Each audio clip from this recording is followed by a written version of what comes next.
Hi, it's Imogen Lamport coming to answer your colour and style questions from my lucky dip. And I've been sent lots and lots of questions over the Christmas break, so thank you for those. So lots to go through for the coming weeks. Tahara has said, how to look good on video conferences. Not corporate, but not sloppy. How to look technically competent and feminine, but not too overdressed. So this is where we think about, really we're looking at kind of what you're seeing of me is about what you'd see in a video conference for most people's computers and laptops and devices. So we're really thinking kind of upper body is important.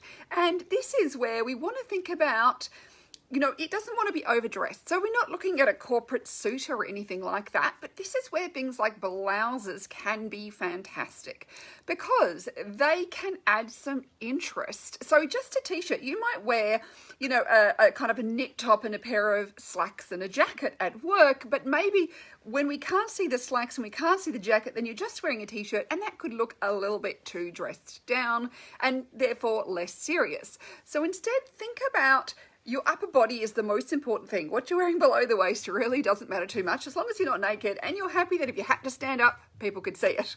Always remember that. That I think is still important because people have been caught standing up, you know, for some reason or other on a video conference and suddenly discovering that they've got something terrible on their bottom half. But thinking about putting something interesting in your top half. And this is where having a blouse like so, patterns can work really well as long as they're not the sort, kind of stripes tend to be the least good sort of pattern on video because they can wobble a little bit on video. It's just the way that video works. But other patterns can be good. So if you have, you know, some florals, some, you know, some other sort of, you know, kind of patterns that you like, I would try as a pattern blouse. Can be great. It's going to create interest and detail. It also automatically creates some contrast as well. So you can get all that in your portrait area really easily with a pattern if you choose the right one. Or you could do something like I've got today, which is actually a textured blouse. So you've got little kind of fluffy textural spots on it. And that gives it a little bit more interest rather than just being plain white and boring. So think about, you know, either pattern or texture in a blouse, and it could be a dress or something, just nobody's seeing the bottom half, but something that's a bit interesting. And if you are wearing something that's more plain, think about a piece of jewelry to create that kind of color contrast or value contrast to give the outfit a bit more interest. So I think if we're thinking about like what else is professional is good grooming. So just looking put together, doing your hair, a little bit of makeup really never goes astray when you have to have that camera on.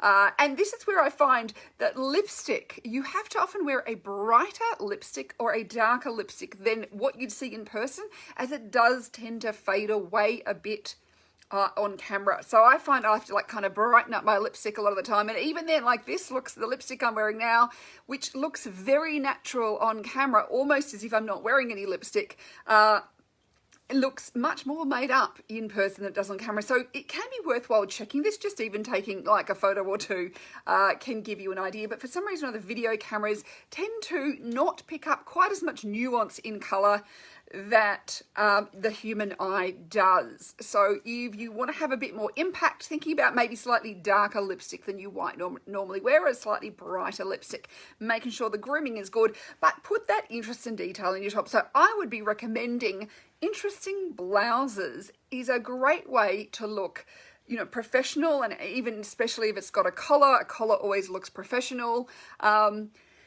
It's more dressy than a knit top, but it's not so formal that you feel like you're overdressed for being at home and working from home. So they would be some things I would be thinking about if you are wondering what to wear on video conference. The thing is, when you are working from home, nobody's expecting you to dress up in a suit in the same way. But a blouse it's in that great in between, not overdressed, not underdressed.